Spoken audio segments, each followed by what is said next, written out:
Hola a todos y a todas, me llamo Lucía y en este vídeo quiero contaros una experiencia personal. La experiencia, a grandes rasgos, de ser una chica de 22 años que tiene ansiedad social y la está tratando en terapia psicológica. Entonces, ¿qué es la ansiedad social?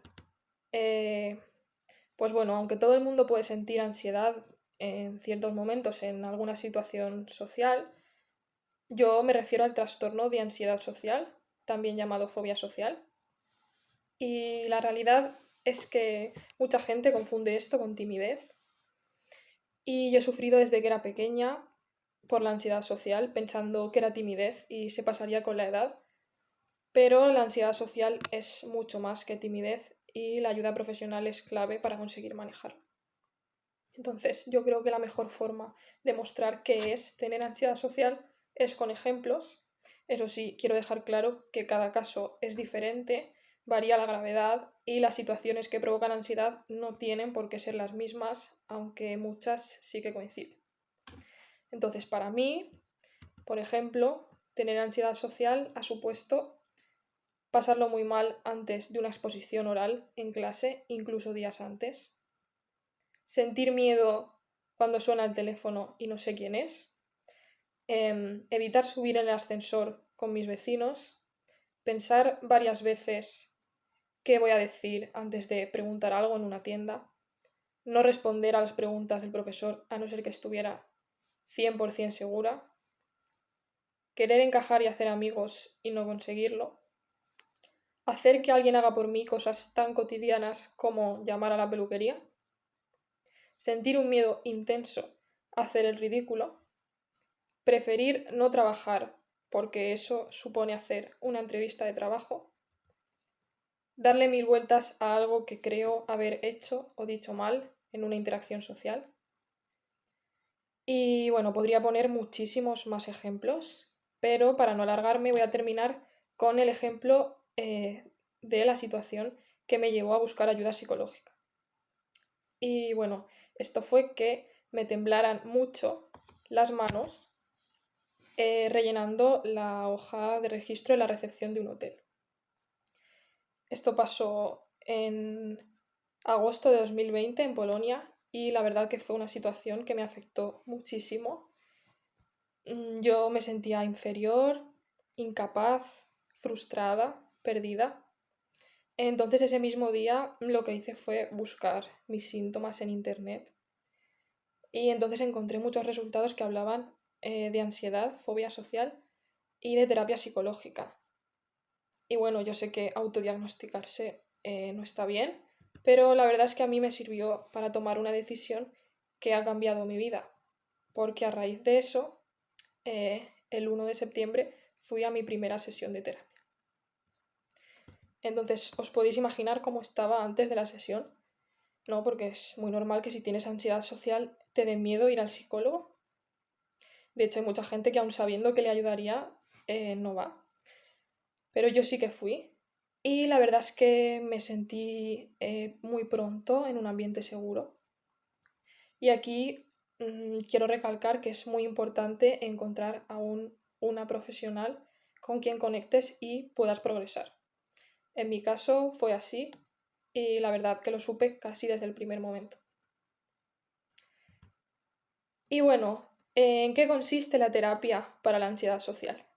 Pues a ver, el tipo de terapia que hago yo es la cognitivo-conductual, que es la que más respaldo científico tiene y, como su nombre indica, se basa en los pensamientos, cognitivo, y en los comportamientos, conductual. Entonces, yo no soy psicóloga y me faltan un montón de conocimientos, pero quiero contaros de manera muy resumida y explicándolo lo mejor que pueda en qué se basa esa terapia cognitivo-conductual para la ansiedad social. Entonces, por un lado está la terapia de exposición, ya que os podéis imaginar que una parte fundamental de la terapia consiste en exponerse a las situaciones que generan ansiedad, gradualmente.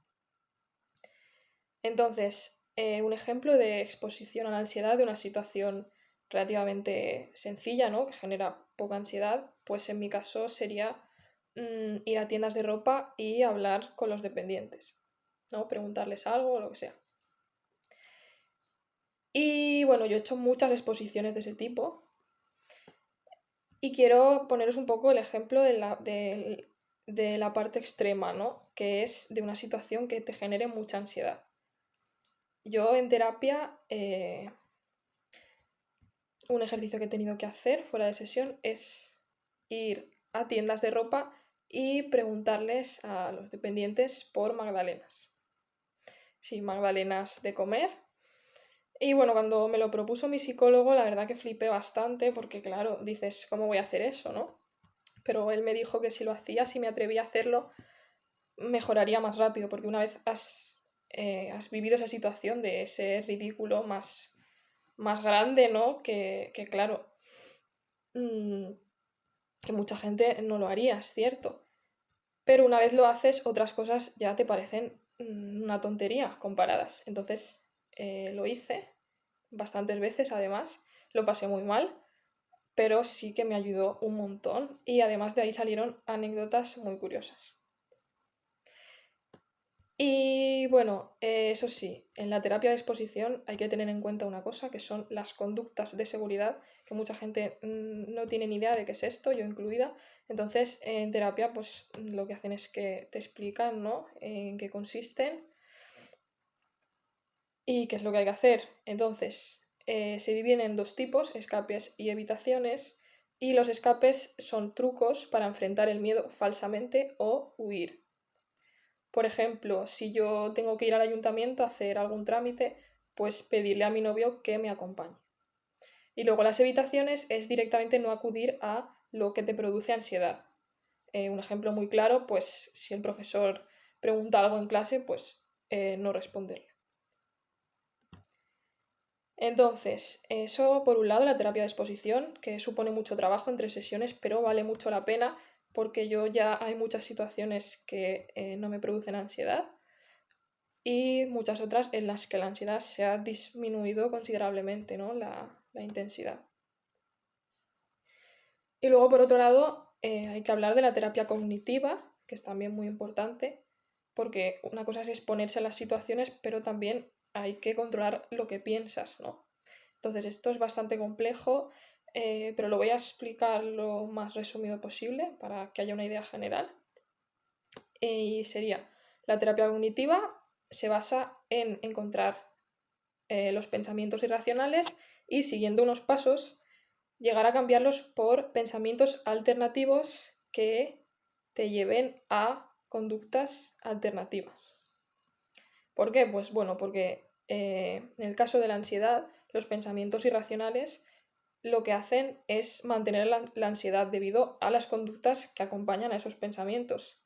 ¿Qué quiere decir esto? Pues, por ejemplo, si yo pienso que soy aburrida y que la gente no quiere hablar conmigo, ese pensamiento puede llevarme a aislarme cada vez más. Entonces, lo que está haciendo ese pensamiento es mantener la ansiedad, ¿no? Porque tienes esa conducta de aislarte. Y bueno, esto sería la terapia cognitivo-conductual, así breve. Y también he trabajado habilidades sociales en terapia, porque bueno, ya os imagináis que van muy ligadas a la ansiedad social. Y también la autoestima, porque mucha gente con ansiedad social, pues claro, tiene también problemas de autoestima y eso también se trabaja. Y eso sería todo, más o menos. También quiero hablar del cuaderno de terapia, que es muy importante, que bueno, es una libreta en la que yo tengo un registro de todo lo trabajado en sesión y entre sesiones. Y esto lo que supone es tener muchas herramientas. Entonces, si yo en un futuro, cuando haya terminado terapia, hay una situación nueva que me produce ansiedad, pues yo tengo no solo en mi cabeza, sino por escrito, todo lo que necesito para enfrentarme de forma adecuada a esa ansiedad. Y ya está. Para terminar, quiero decir que a mí ya me quedan pocas cosas que trabajar en terapia y que es verdad que muchas veces ha sido duro y que hay que ser muy constante y tener mucho compromiso con la terapia, pero os aseguro que vale mucho la pena. Entonces, si estás viendo este vídeo y te has identificado conmigo o te sientes mal emocionalmente por lo que sea y no sabes cómo afrontarlo, yo te animo de verdad a buscar ayuda. Y ya está, espero que os haya gustado. Me encantaría que lo compartierais para que llegue a más gente. Muchas gracias por escucharme. Y bueno, a mí solo me queda decir que no hay salud sin salud mental.